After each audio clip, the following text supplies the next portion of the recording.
এই জিনিসটা এত বেশি কিউট আর সামনে থেকে এত বেশি সুন্দর লাগছিল। আমি তো বারবার এটাকে নেড়ে-চেড়ে দেখছিলাম। আর শোপিস হিসেবে জিনিসটা আসলেও অনেক বেশি প্রিটি। আমি অনেকদিন যাবত এটা খুঁজছিলাম। আর এই যে গ্রেটারটা দেখতে পাচ্ছেন, এটার কোয়ালিটি যেমন ভালো তেমনি এটার কাজও খুবই ভালো এবং খুবই শার্প এটা। আসসালামু আলাইকুম। আশা করছি সবাই ভালো আছেন, সুস্থ আছেন। আমিও আল্লাহর রহমতে ভালো আছি। আপনাদের সাথে আজকে একটি আনপ্যাকিং ভিডিও শেয়ার করতে চলে এসেছি।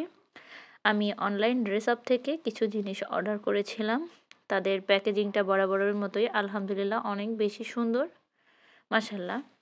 তাদের প্রোডাক্ট কোয়ালিটিও যেমন খুব ভালো এবং তাদের প্যাকেজিং লেভেলটাও খুবই অসাধারণ।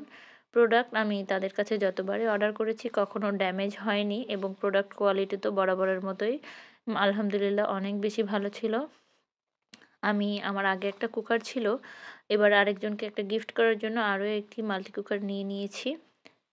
এই কুকারটা যাদের বেবি আছে তাদের জন্য অনেক বেশি হেল্পফুল এবং এই শীতে আপনি ঘরে বসে কম্বলের তলে বসেও এতে করে খাবার রান্না করতে পারবেন। এতে মিনিমাম আপনি সর্বনিম্ন ১ পোয়ার মতো চাল রান্না করতে পারবেন। খিচুড়ি, ডাল দিয়ে সবকিছু মিলিয়ে এবং এতে খুব ভালো, খুব তাড়াতাড়ি কুক হয়ে যায়। এতে আপনার খুব বেশি যে কারেন্ট বিল ওঠে তাও কিন্তু না। খুব সাশ্রয় হয় এবং খুব সময় বাঁচে। এটার কোয়ালিটিও বরাবরের মতো খুবই ভালো। যত্নে রাখলে যেকোনো জিনিসই অনেকদিন টেকসই হয়।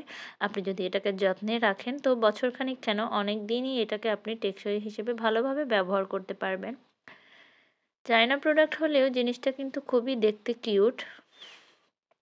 আর এই কালারটা আমার সবসময় বেশি ভালো লাগে। এখানে আপনি একদম হাই ফ্লেম, লো ফ্লেম দুটো অপশন পাবেন এবং মাঝে একটা এটা অফ করেও রাখতে পারবেন বাটন প্রেস করে। এখানে তারা একটা কেবল দিয়ে দিয়েছে, একটা স্টিমার দিয়ে দিয়েছে এবং এখানে ইনস্ট্রাকশন এই কাগজটাতে লেখা আছে।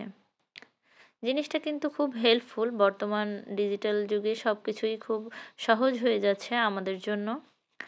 আমার সেম কালারের একটা আছে। আমি এবার এটা নিয়েছি একজনকে গিফট করব সেজন্য। এবার এই যে গ্রেটারটা অনেকদিন যাবত এই মিনি গ্রেটারটা আমি অনেক খোঁজাখুঁজি করেও পাচ্ছিলাম না। ফাইনালি অনলাইন ড্রেস আপের পেজে আমি এটা পেয়ে গিয়েছি। আর এই যে কিউট শোপিসটা দেখতে পাচ্ছেন, এটা আমি অনেক জায়গায় খুঁজেছি এবং অনেক জায়গায় এটার প্রাইস খুবই হাই ছিল। আমি অন্যান্য জায়গার তুলনায় এখানে খুবই কম প্রাইসে এই শোপিসটা পেয়ে গিয়েছি। শোপিসটা যে কত বেশি কিউট তা তো আপনার সামনে থেকে দেখলেই বুঝতে পারবেন। এটা খুব ছোট কিন্তু দেখতে অসাধারণ সুন্দর। আমার তো এটা এখনই মনে হচ্ছে যে এটা আমি হাতে ধরে খেলি, এত বেশি প্রিটি। মন মতো কিছু জিনিস যখন আপনি পাবেন তখন কিন্তু আপনার মনের ভিতর থেকে খুব বেশি স্যাটিসফাই হবেন। বলতে পারেন এটা আমার নিউ ইয়ার গিফট এই শোপিসটা। এবার চলেন আপনাদেরকে আমি আমার নতুন কুকারে রান্না করে দেখাই। এই যে আমি এখানে আমার বেবির জন্য কুকারে রান্না করছি।